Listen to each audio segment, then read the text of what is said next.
सभी विद्यार्थियों का फिर से इस ज्योमेट्री के इस क्लास में स्वागत करते हैं। लॉकडाउन के समय में और अनलॉक होने के बाद के समय में हालात कुछ बदले नहीं है, बल्कि कोरोना के कारण गंभीर होते जा रहे हैं। ऐसे समय में हम आप अपनी सुरक्षा सावधानी बरतना ये निरंतर जारी है और इसी में हमारी पढ़ाई भी चल रही है। आपको मैंने पीछे भी डाला है कि गणित के पोर्शन को थोड़ा सा कम कर देने के कारण ये थोड़ा सरल हो गया है ऐसा, लेकिन फिर भी एक बात ध्यान में रखिए कि वो पूरा सरल नहीं है।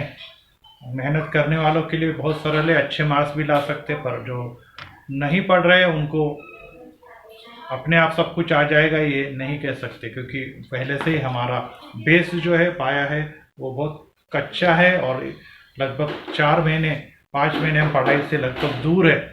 तो इसलिए आप ध्यान में रखें कि आपको पढ़ना है, बार बार देखना है वीडियो, सवालों को हल करना है, बार बार हल करना है, जो आपको असाइनमेंट दिए जाते हैं वे सीखने, क्योंकि पोर्शन जो है वो तीसरा पार्ट अभी चल रहा है और समय नहीं लगेगा पोर्शन पूरा करने में। आप कुछ लोग सोच रहे होंगे क्या रे लॉकडाउन के कारण, नहीं, लॉकडाउन के कारण भी है, तो भी मैं मेरा ज्योमेट्री समय पे अर्थात बहुत से बहुत नवंबर एंड या दिसंबर के प्रारंभ तक पूरा हो जाने वाला है। और फिर रिपीट कर रहा हूँ मैं कि हो सकता है सितंबर 1 से अपनी कॉलेज 10वीं की क्लासेस पहले शुरू हो जाएगी, तो उसमें सबकी कॉपियाँ चेक की जाएगी। जो कॉपियाँ चेक नहीं करेगा उसके फॉर्म नहीं भरे जाएंगे। आइए हम चलते हैं पीछे। आपको मैंने एक वीडियो दिखाया था, उस वीडियो के अंतर्गत एक वृत्त की कुछ संकल्पनाओं को हमने सिखाया था, बताया था, तो फिर से मैं एक बार उसको दोहरा देता हूँ। एक्सरसाइज हम लोग पूरी कर चुके हैं। एक्सरसाइज 3.3 ये अपनी पूरी हो चुकी है और मुझे उम्मीद है कि आप लोगों ने उस एक्सरसाइज को अच्छे से सीख लिया है, लेकिन फिर से कुछ बातें मैं बता देता हूँ जो रिवीजन भी है, छोटी क्लास की बातें। ये जो है यहाँ पे दिख रहा है इसको अपन कहते हैं त्रिज्या। ये आपकी त्रिज्या है, यहाँ से लेके यहाँ तक हम खींचेंगे तो व्यास हो जाएगा। फिर ये जो कोण है ये केंद्र O के ऊपर बना, इसलिए इसको अपन लोग क्या बोलते हैं, केंद्रीय कोण। इसको अपन लोग केंद्रीय कोण भी कहते हैं। ये केंद्रीय कोण हो गया। फिर इस प्रकार का ये जो वृत्ताकार भाग है जिसको परिधि का भाग भी कहते हैं, ये चाप कहलाते हैं। और कोई भी रेखा ऐसी एक सिरे से लेकर दूसरे तरफ तक जाएगी तो ये कहलाती है जीवा। ये सब 8वीं में हम लोग, और मैंने ही सिखाया कि ये चाप है, ये बड़ी एक कोने से दूसरे कोने तक जाने वाली जीवा है, ये केंद्र से लेके वृत्त के परिधि को मिलाने वाला रेखाखंड त्रिज्या कहलाता है। ये बीच वाला कोण क्या कहलाता है, केंद्रीय कोण। और सभी को मालूम है कि वृत्त के पूरे कोणों को अगर हम गिने तो उसकी माप होती है 360 अंश, अर्थात पूरा वृत्त की माप 360 अंश होती है। और जितनी भी माप है, मान लीजिए अगर ये 70 अंश है तो ये भी 70 अंश होगा। अर्थात दूसरी भाषा में हम कहेंगे कि अगर ये 70 अंश केंद्रीय कोण है तो उसकी लघु चाप ये 70 अंश होती है। और आपको ये सिखाया कि जो अगर बीच में से जो कोई रेखाखंड ऐसा जा रहा है जो केंद्र से जाता है तो उसको अपन लोग क्या कहते हैं, अर्धवृत्त में विभाजित करता है। अर्थात ऊपर का भाग 180 और नीचे का भाग भी 180। या और ये भी सबसे बड़ी जीवा कहलाती है। ये जो जैसे सबसे बड़ी जीवा है इसको व्यास भी कहते हैं, जो वृत्त को 2 समान भागों में बांट के ऊपर का 180 नीचे का 180 टोटल हो गया 360 अंश। ये 70 अंश है केंद्रीय कोण, तो ये जीवा। अब 180 से कम तो इसको अपन क्या क्या कहते हैं, लघु चाप। लघु चाप कहते हैं। और 180 से ज्यादा है तो उसको क्या कहते हैं अपन लोग, दीर्घ चाप। से बड़ा 180 से अधिक है तो उसको कहते हैं दीर्घ चाप। तो इस प्रकार से केंद्रीय कोण की माप लघु चाप के माप के बराबर होती है। अगर 2 केंद्रीय कोण समान है, अगर ये भी 70 ये भी 70 और मान लीजिए ये E है, तो ये जो है AB और ED ये दोनों भी क्या होंगे, सर्वांगसम होगा। ED सर्वांगसम हो जाएगा AB के चाप। मतलब अगर केंद्रीय कोण सर्वांगसम है तो उसके संगत लघु चाप भी सर्वांगसम होते हैं। और इस प्रकार से ये सब बातें हमने पीछे के एक्सरसाइज में हमने सीखी और उसमें हमने केंद्रीय कोण के गुणधर्म, केंद्रीय कोण के नियम ये सब सीखे हैं। अब यहाँ पर हम 3.3 के आगे की तरफ बढ़ेंगे और यहाँ पर एक नवी संकल्पना हम सीखने जा रहे हैं जिसको कहते हैं अंतर्लिखित कोण। अब अंतर्लिखित कोण के लिए अभी जितने भी कोण थे ये कौन थे? केंद्रीय कोण, सेंट्रल एंगल जिसको बोलते हैं केंद्रीय कोण, जो केंद्र पे बने, जिसका शीर्ष केंद्र पे, ये केंद्रीय कोण है। परंतु अगर कोई कोण ऐसे हैं जो केंद्र पे नहीं है, जिसका शीर्ष केंद्र पे नहीं है, जैसे ये देखिए एक्स वाई जेड, अब ये केंद्र है यहाँ पर, ओ ये केंद्र है यहाँ पर, लेकिन इस एक्स वाई जेड कोण का शीर्ष वृत्त की परिधि पर है, तो इसलिए अपन इसको केंद्रीय कोण में नहीं, आप कुछ नई संकल्पना सीखेंगे तो उसको अपन लोग कहेंगे अंतर्लिखित कोण। अब अंतर्लिखित कोण का मतलब क्या है और अंतःखंडी चाप का मतलब क्या है अपन सीखेंगे। अब देखिए ये कोण जो है जिसको हमने एक्स वाई जेड दिखा है, ये इस चाप के अंतर्गत आता है, ये चाप के अंतर्गत आता है, ये कोण इस चाप के। अब इस चाप का नाम क्या है? चाप का नाम है एक्स वाई जेड और कोण का नाम भी क्या है? X Y Z. देखिए इसमें एक सामान्य बात आपको दिखेगी कि अंतर्लिखित कोण का नाम भी एक्स वाई जेड और चाप का नाम भी एक्स वाई जेड ही है। तो अंतर्लिखित कोण, अंतर्लिखित, अब अंतर्लिखित कोण के बाद अंतःखंडी चाप। अब इसके सामने जो एक चाप बनी, इस कोण के सामने ये वाली चाप, मान लीजिए इसका नाम है ए, तो ये वाली चाप जो है वो इस कोण एक्स वाई जेड के अंदर बनी है। कौन से कोण के अंदर बनी है? एक्स वाई जेड के अंदर बनी, तो इसको बोलेंगे अंतःखंडित चाप कहेंगे। इसका नाम है चाप एक्स ए जेड, ये जो है इसके अंतःखंडित। अब यहां पर हमने क्या देखा कि ये कोण इसके बराबर है, ये कोण यहाँ पर मान लीजिए 50 है तो ये भी कितना होगा? 50 अंश। लेकिन यहाँ पे अलग है, अगर मान लीजिए यहाँ पर ये कोण आपका 80 अंश है, तो ये जो चाप होती है उसके सामने की, ये 80 नहीं होगी, अब उसके डबल हो जाएंगे 160। या दूसरी भाषा में हम कहेंगे कि ये अगर 160 है तो ये उसका आधा हो जाएगा। आधा मतलब ये, मतलब अंतर्लिखित कोण की माप, ये कोण है ध्यान रखो, ये कोण मतलब अंतर्लिखित कोण की माप अंतःखंडी चाप के माप का आधा होता है। ये प्रमेय, अंतर्लिखित कोण का माप अंतःखंडी चाप के माप का आधा होता है। अर्थात ये 160 है तो ये 80, चाप डबल होती है, कोण आधा होता है। कोण आधा होता है तो चाप डबल होती है। यहाँ पर क्या है? केंद्रीय कोण और उसकी संगत जो चाप होगी वो समान होगी, लेकिन यहाँ पर अगर कोण का शीर्ष वृत्त के परिधि पर है तो अब केंद्रीय कोण नहीं तो अंतर्लिखित कोण बनता है। अंतर्लिखित कोण इसलिए कहा जाता है कि ये किसी चाप के अंदर लिखा हुआ है या छपा हुआ है और उसके सामने वाली चाप कहलाती अंतःखंडी चाप।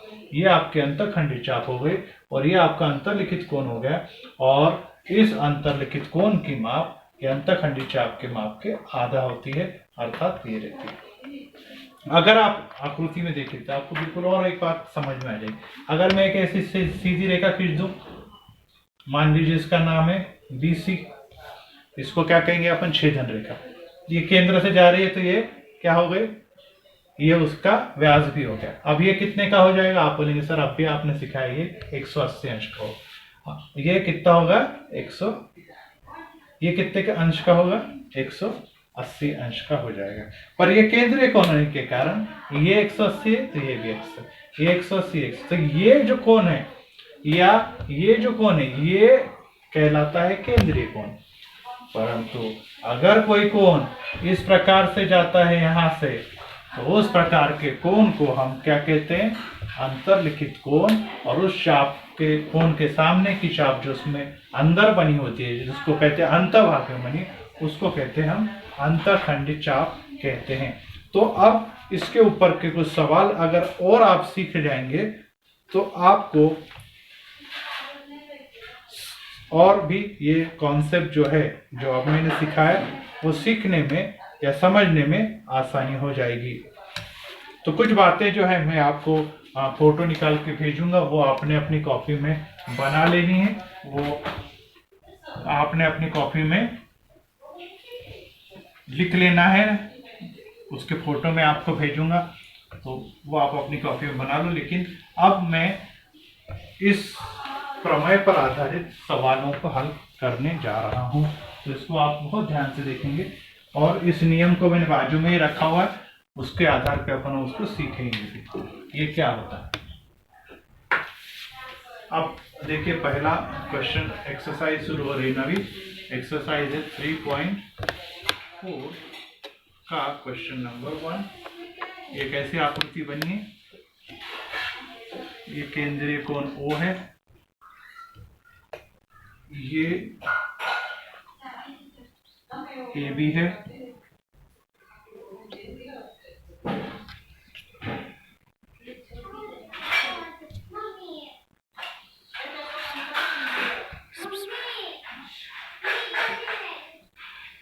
अब यहाँ पर उन दोनों नियमों का इस्तेमाल करेंगे जो पीछे भी सीखा है और यहाँ पर भी सीखा है। तो वो क्या नियम है देखेंगे, सवाल में पढ़ रहा हूं।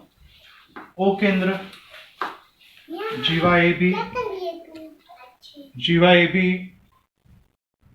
की लंबाई वृत्त की त्रिज्या के बराबर है। अर्थात ये जीवा AB की जो लंबाई है वो त्रिज्या के बराबर है। ये त्रिज्या AB त्रिज्या और ये भी त्रिज्या के बराबर है। और अगर ये बराबर है तो आपको तीन बातें निकालनी है, तीन बातें यहां से बनानी है।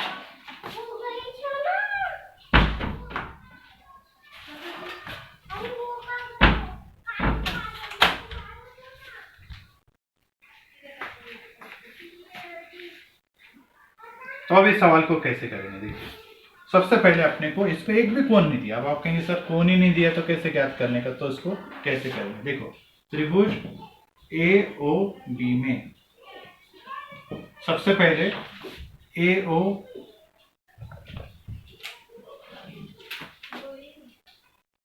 और भुजा OBA बराबर, बताइए क्यों ये बराबर इसके? ये है एक ही वृत्त की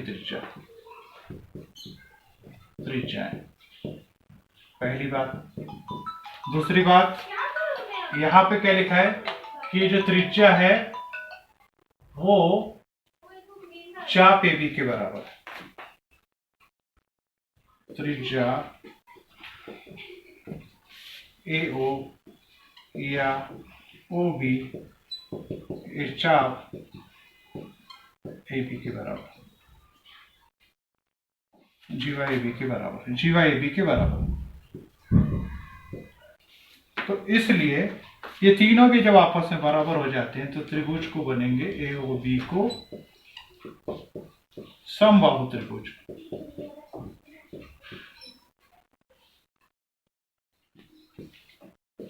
और अगर समबाहु त्रिभुज है तो सभी कोण, कोण A बराबर कोण B बराबर कोण O, ये सभी आपस में बराबर हो जाएंगे। और कितने अंश के हो जाएंगे समबाहु त्रिभुज के? सभी कोण 60 अंश के। समबाहु त्रिभुज का गुणधर्म कि अगर ये तीनों भी भुजाएं समान है तो तीनों भुजा वाले समबाहु त्रिभुज कहते हैं। और समबाहु त्रिभुज है तो सभी कोण भी समान होंगे, अर्थात ये भी कोण 60 हो जाएगा, ये भी कोण 60 हो जाएगा और ये भी कोण 60 हो जाएगा। तो पहला क्वेश्चन पूछा है कि कोण AOB की माप ज्ञात करो, इसलिए कोण AOB की माप हो गई 60 अंश। कोण AOB की माप हो गई 60 अंश। दूसरा ACB की माप बताइए, ACB। और अब अगर AOB कोण 60 है तो ये केंद्रीय कोण की, ये AB भी बड़ा हो जाएगा, इसलिए चाप ए बी बराबर भी कितना हो जाएगा 60 अंश। हमने सीखा केंद्रीय कोण की माप संगत लघु चाप के बराबर होती है, तो ये भी 60 हो गई। और अगर ये 60 अंश की हो गई तो ये कोण अभी मैंने बताया, अगर ये 160 है तो ये 80, तो ये 60 है तो कितना होगा 30। लेकिन आपको नियम लगाना पड़ेगा कि कोण ए सी बी बराबर 1/2 माप चाप ए बी, और इसको कहेंगे अंतर्लिखित कोण का प्रमेय। यही है अंतर्लिखित कोण का प्रमेय कि केंद्रीय कोण की अंतर्लिखित कोण की माप अंतःखंडित चाप के माप का आता है। चाप ए बी की माप कितनी है 60, इसलिए माप चाप ए सी बी बराबर हो गया 60 का आधा कितना हो गया 30। ये सेकंड उत्तर आ गया। ये कारण लिखना है इसके बाजू में। तीसरा पूछा उसने कि चाप ए बी की माप बताइए। चाप ए बी की माप अभी अपन ने निकाल ली। चाप ए बी की माप आ गई 60 अंश। ये कोष्टक में कारण क्या लिखेंगे यहाँ पे केंद्रीय कोण। ये मैंने नियम लगाया केंद्रीय कोण का। ये नियम आपने लिखेंगे तो मार्क्स कटते जाएंगे। हर कारण हर स्टेप के कारण होता है। आखिरी में ए सी बी की माप बताओ। चाप ए सी बी की माप बताओ। इस चाप ए सी बी की माप बताओ। इस चाप ए सी, तो चाप ए सी बी बराबर, देखिए चाप ए सी बी कुल कितना होता है 360। 360 में से ये चाप हटा देंगे। चाप ए बी 360 में से 60 गए, चाप ए सी बी आ गए 60 अंश। चाप ए सी बी आ गया आपका 60 अंश। फिर से एक बार मैं इसको आपको एक्सप्लेन कर देता हूं। देखिए इसमें मैंने सभी बात निकालना। सबसे पहले ये आकृति दी हुई आकृति आप पेंसिल से बनाएंगे। इसमें केंद्रीय कोण दिया और ये अंतर्लिखित कोण भी दे दिया, 2 कोण दे दिए। अब इसमें कोई भी कोण की माप नहीं दी, लेकिन एक ही शर्त दी कि त्रिज्या उस चाप के माप के बराबर, जीवा के माप के बराबर है। तो अब ये दोनों भुजाएं समान होगी इस त्रिभुज ए ओ बी के कारण एक ही वृत्त की त्रिज्याएं समान है। अब ये जो त्रिज्या है इस जीवा के बराबर है, तो ये इसके बराबर है और ये इसके बराबर है। इसका मतलब ये तीनों भी आपस में क्या हो गई बराबर हो गई। ये अपने को दिया हुआ है दत्त। देखिए कारण ऐसे आते हैं। और अगर ये दिया हुआ है तो इस त्रिभुज में तीनों भुजाएं समान होने पे समबाहु त्रिभुज के सभी कोण 60 अंश के होते हैं। तो इसलिए ये भी 60, ये भी 60, ये भी 60। अब अगला प्रश्न उसने पूछा कि ए ओ बी की चाप ए ओ बी बताओ। तो चाप ए ओ बी 60 आएगा, ये हो गया। फिर इसके बाद चाप ए बी कितना आएगा। चाप ए बी ये केंद्रीय कोण और ये क्या हो गया संगत लघु चाप। तो ये 60 है तो ये भी 60 हो गया। अब उसके बाद ये वाला कोण ज्ञात करो अपने का, और ये 60 है तो ये 30 आएगा। लेकिन लिखते समय लिखेंगे कोण ए सी बी बराबर 1/2 और ये वाली चाप 1/2 ए बी। इसको कहते हैं अंतर्लिखित कोण का प्रमेय। इसकी माप आ गई 60, 60 का आधा 30 अंश। इस प्रकार से ये आ गया आपका 30 ए सी बी। अब उसके बाद उसने कहा कि चाप ए सी बी बताइए। चाप ए सी बी, चाप ये है पूरी सी, तो ये पूरे वृत्त में से किसको घटा रहे हैं हम लोग 60 को घटा रहे हैं, अर्थात ए बी को घटा रहे हैं। ए बी को हमने उसमें से घटा दिया, 360 में से 60 अंश। इस प्रकार से यहाँ पर हमने सभी चारों के चारों उत्तर यहाँ पे हमने ज्ञात कर दिए। पहला, दूसरा, तीसरा और चौथा। हाईलाइट कीजिए इसको। ये पहला हो गया, दूसरा हो गया, तीसरा हो गया और ये चौथा हो गया। तो इस प्रकार से इन सवालों को यहाँ पे हम लोगों को करना है। एक और सवाल उसके आगे दिया हुआ है, उसको मैं सिर्फ समझा दे रहा हूँ, आपने अपनी कॉपी में करना है। मैं रिपीट कर रहा हूँ, आपको अपनी कॉपी में इसको कर लेना है।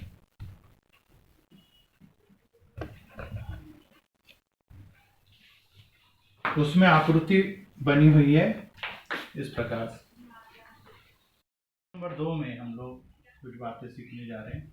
आकृति आप अपनी कॉपी में बनाएंगे और इसमें दिया है कि एक चक्रीय चतुर्भुज है। चतुर्भुज जो PQRS, ये चक्रीय चतुर्भुज है।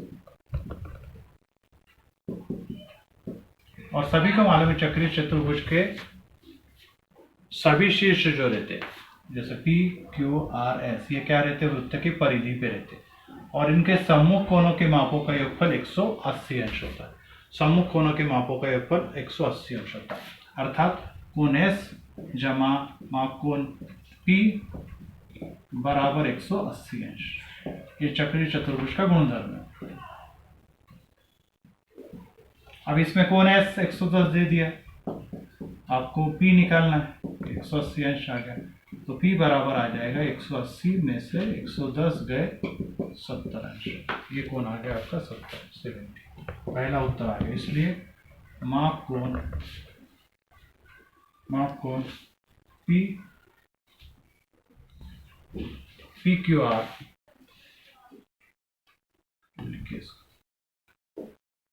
माप कोण P Q R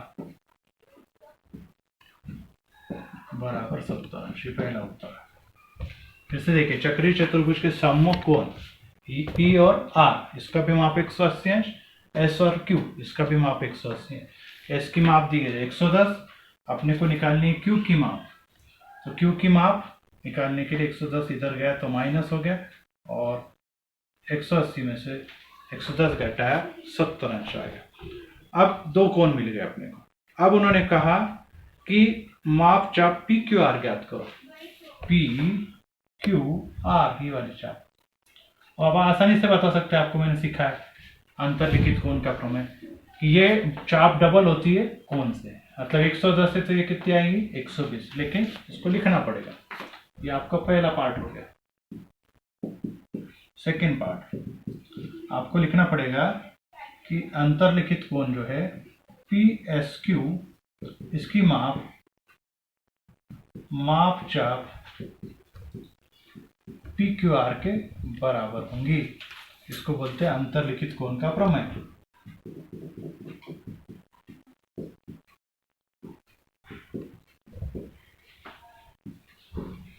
P S Q की माप मौजूद है 110 अंश और ये 1/2 का 2 इधर आ जाएगा तो क्या हो जाएगा गुणा हो जाएगा और ये हो जाएगी चाप पी क्यू आर की माप।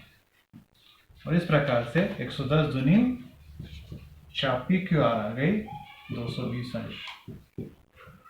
ये आपका उत्तर आ गया सेकेंड, पी क्यू आर 220 अंश। अब उन्होंने कहा चाप क्यू आर ज्ञात करो, चाप क्यू आर। अब इसमें देखिए तीसरा बात कि पी क्यू बराबर है पी क्यू सर्वांग समय, जीवा पी क्यू सर्वांग समय, यहाँ पे लिखिए जीवा पी क्यू सर्वांग समय जीवा क्यू आर के। इसलिए उसके सामने की जो संगत चाप होगी पी क्यू ये भी सर्वांग समय हो जाएगी चाप किसके क्यू आर के, और ये दोनों भी किसके आधी हो जाएंगी पी क्यू आर के, चाप पी क्यू आर के। फिर से एक बार समझिए, ये यहां से लेके यहां तक कितना है 220 अंश 220। ये दोनों आपस में समान है अर्थात पी क्यू, तो ये 220 का आधा कितना हो जाएगा उत्तर माप चाप क्यू आर बराबर 1/2 कितना है 220 का आधा कितना हो जाएगा, मतलब ये यहाँ से यहाँ तक है दोस्त, तो ये कितना हो गया ये भी 110 और ये भी 110। और लास्ट पूछा है कि कौन पी आर क्यू की माप बताइए, पी आर क्यू इसकी माप ये बताइए। अब इसको दो तरीके से ज्ञात सकते हैं, समद्विबाहु त्रिभुज से भी निकल जाएगी और अंतरलिखित कोण से भी निकल जाएगी। किसी से भी निकालेंगे तो सेम उत्तर आने वाला है। तो हम लोग अंतरलिखित कोण के माप से ज्ञात करेंगे कि माप कोण पी आर क्यू बराबर 1/2 चाप क्यू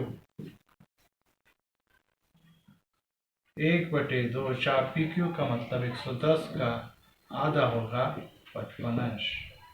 और यहाँ पे लिखेंगे आप लोग अंतर्लिखित कोण का प्रमेय, ये वाला अंतर। इस प्रकार से चारों भी माप को पन्ने ज्ञात कर। ये भी एक उत्तर हो गया और ये भी एक उत्तर हमने हाईलाइट कर दिया।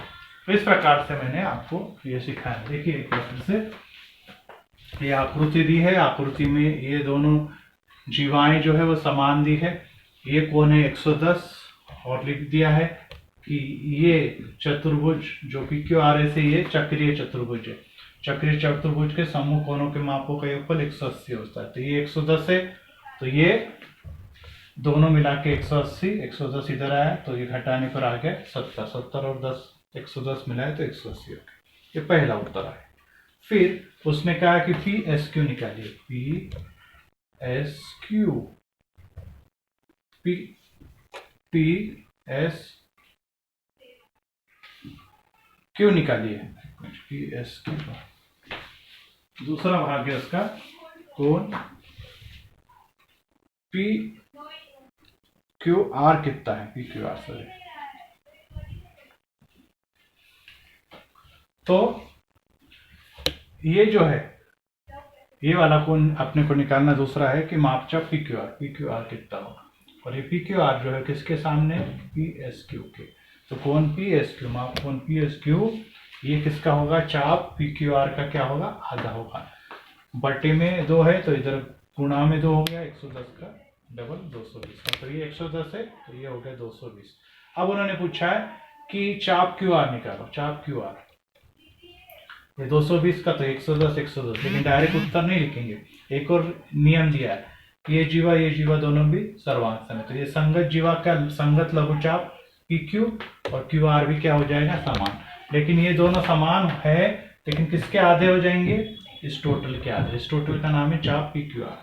और ये चाप PQR जो है इसकी माप है 220, 220 का आधा है 110। तो ये 110, ये 110 ऐसा लिखना है।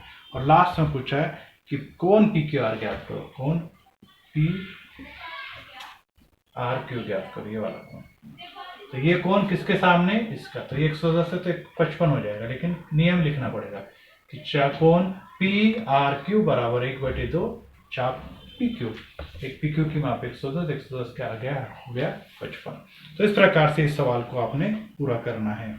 और इसी में तीसरा सवाल मैं आपको होमवर्क दे रहा हूं, सिर्फ यहाँ पे लिख रहा हूं, नियम एक बता रहा हूं, वो आपने करना है सबकी कॉपी में। इस प्रकार के सवाल हमने 9वीं में भी किए हैं कि चक्रीय चतुर्भुज MRPN में क्वेश्चन नंबर 3 में 2 कोण दिए, एक R दिया और N, और R और N क्या है, सम्मुख कोण है। तो R जमा N बराबर 180। हिंट दे रहा हूं आपको, ये कौन सा नियम लगाया मैंने ये नियम लगाया, चक्रीय चतुर्भुज के सम्मुख कोणों के माप 180 अंश होती है। तो R की माप 5x घटा 13 है, N की माप है 4x जमा 4। अभी दोनों की मापें आप लिख देंगे, उसके सहायता से पहले x निकलेगा, x का मान दोनों जगह भरने पर कोण R और N का उत्तर आएगा। फिर R और N की टोटल करो, वो कितनी आना चाहिए आपकी, 180 आना चाहिए। फिर से रिपीट कर रहा है, कौन सा नियम लगाएंगे, चक्रीय चतुर्भुज के सम्मुख कोणों के माप 180 अंश होता है। इन दोनों की टोटल 180 आने के बाद मान भर दो, टोटल करो और x का मान पहले निकालो और फिर x की सहायता से कोण R कोण N की माप ज्ञात करो। तो ये आपका होमवर्क मैंने दे दिया क्वेश्चन नंबर 3। इस प्रकार से मैंने पीछे का बात भी दोहराया और ये भी बात दोहराई, आप अपनी कॉपी में लिखेंगे। Thank you.